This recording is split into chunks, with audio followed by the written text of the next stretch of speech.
حضرت شاہ کرمانی رحمۃ اللہ علیہ اور طوطے کا سچا واقعہ۔ السلام علیکم۔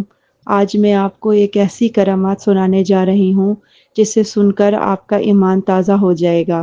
یہ واقعہ ہے اللہ کے نیک ولی حضرت شاہ کرمانی رحمۃ اللہ علیہ کا۔ کہا جاتا ہے کہ حضرت شاہ کرمانی رحمۃ اللہ کے زمانے میں ایک شخص آیا جس کے پاس ایک خوبصورت طوطا تھا۔ وہ طوطا نہایت عجیب باتیں کرتا تھا۔ لوگ حیران رہ جاتے کہ یہ ایک پرندہ کس طرح انسانی آواز میں گفتگو کر لیتا ہے۔ اس طوطے کو دیکھنے کے لیے دور دور سے لوگ آیا کرتے تھے اور اکثر لوگ اس پر فخر کرتے کہ دیکھو اللہ کی کیسی قدرت ہے کہ ایک پرندہ انسان کی طرح بول رہا ہے۔ ایک دن وہ شخص اپنے طوطے کو حضرت شاہ کرمانی رحمۃ اللہ علیہ کے پاس لے آیا۔ طوطا بڑے فخر سے اپنے مالک کے اشارے پہ باتیں کرنے لگا۔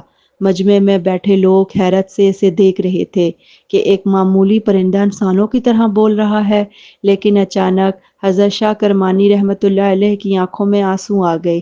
آپ نے بڑی حیرت سے اور حسرت سے فرمایا، لوگ ایک پرندے کے بولنے پر خوش ہو رہے ہیں، لیکن افسوس ہم انسان ہیں، زبان رکھتے ہیں، عقل رکھتے ہیں، لیکن اللہ کا ذکر نہیں کرتے۔ طوطا تو صرف کچھ الفاظ بول لیتا ہے، مگر ہمیں سوچنا چاہیے کہ ہم کس مقصد کے لیے پیدا کیے گئے ہیں۔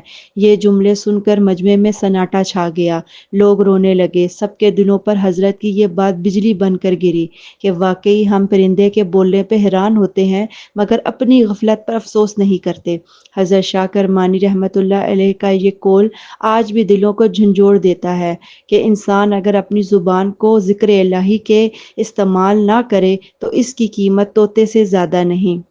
یہ کرامت ہمیں یہ سکھاتی ہے کہ ہمیں ہمیشہ اللہ کا ذکر زبان پر رکھنا چاہیے، صرف دنیاوی باتوں پر خوش نہ ہوں بلکہ اپنی آخرت کی فکر کریں۔